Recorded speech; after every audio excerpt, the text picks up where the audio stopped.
The race to stop its spread is now gathering considerably greater international importance. Passengers now arriving at JFK Airport from West Africa will be screened for the infection. The effectiveness of that we'll talk about in a few minutes' time. The enhanced screenings expand to 4 other airports next week. Meanwhile, a nurse in Australia and Cairns is being tested for the virus after coming down with a fever. Joining us now, Sam Fazeli joins us from Bloomberg Intelligence. Sam, let's start with the screenings. In all seriousness, given the kind of period at which people are asymptomatic but contagious, how effective is this?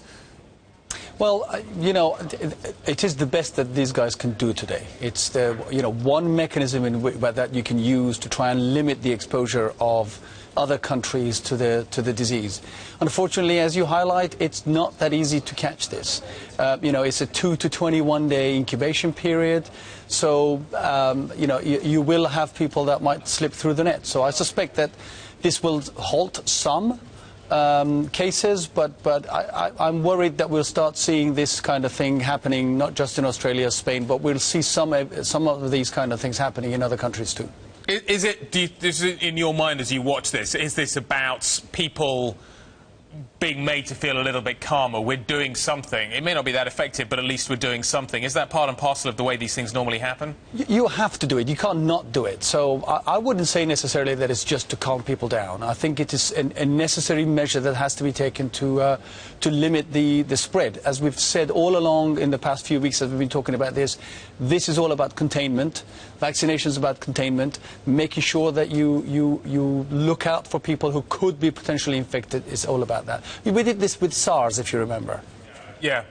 People had really high temperatures, and I guess maybe the asymptomatic period maybe a little bit less. What do we know about this nurse in Australia? Not a lot, to be honest. I mean, I'm not even sure that she's been confirmed as infected. I think she had, from what I've read in the news, had been in contact with some people who had been infected back in Africa, so she's being monitored. I'm not sure. I haven't seen anything in the past half an hour or an hour to see whether there was any confirmation of an infection. Out of curiosity, how long does it take, Sam? I don't know if you know the answer to this question. How long does it take between being tested, and I'm assuming that's a blood test, to being able to confirm or not confirm whether or not somebody has it? Right. An average blood test, when you really want to get an answer out of something, can be turned around in 24 hours. Right. But it's still 24 hours, so I guess that's another thing you have to build into the process. Sam, thank you as ever. Sam Fazeli joining us from Bloomberg Intelligence.